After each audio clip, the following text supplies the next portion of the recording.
World leaders call for an immediate end to fighting in Sudan as the civil war enters a third year, and the UN warns of the world's worst humanitarian crisis.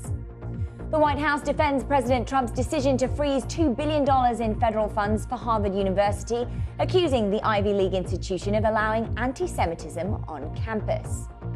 And a federal judge demands information from the Trump administration over how it's facilitating the return of a man mistakenly deported to El Salvador. As President Xi Jinping is on a so-called charm offensive trip across Southeast Asia, Donald Trump says he's open to making a trade deal with China, but Beijing should make the first move. Can you tell her to wear deodorant?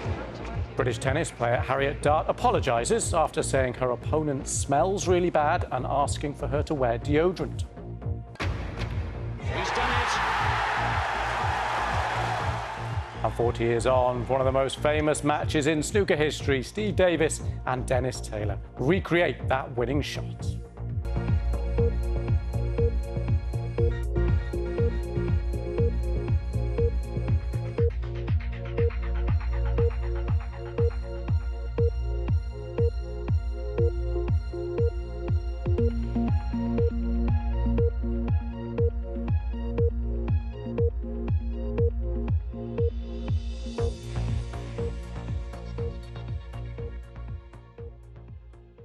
Comes as the World Trade Organization gave a gloomy forecast for global trade, which has been hit by President Trump's tariffs. In fact, the latest trade estimate for 2025 is nearly 3% lower than it would have been without the recent chaos.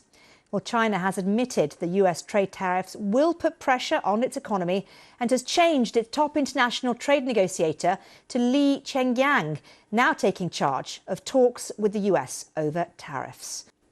Let's take you to France now, because President Macron says that those behind a series of attacks on French prisons will be found and punished. Posting on X, he said, "Some are seeking to intimidate our prison staff and attack facilities with unacceptable violence. They will be found, tried and punished." There were a new wave of attacks overnight, with cars set on fire at Tarascon prison in southern France and damage to a building in the Seine-et-Marne region. Now, the incidents all began on Sunday, and they included one prison being hit with automatic gunfire. Authorities are working to establish who's responsible, and the government is blaming drugs gangs. It's after new efforts to stop prisoners continuing to deal drugs while they're in prisons. Now, a record for climbing the Swiss Alps has been shattered by a pair of mountaineers who tackled the north faces of three major summits. Nicholas Hojak and Philip Brugger scaled the Eiger, Munch and Jungfrau mountains, completing the trek in 15 and a half hours. Broke the previous record set in 2004 by around 10 hours.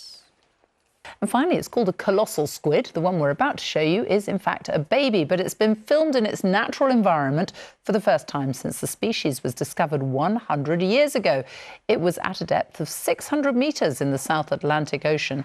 Experts believe colossal squid can grow up to 7 metres in length and weigh up to 500 kilos.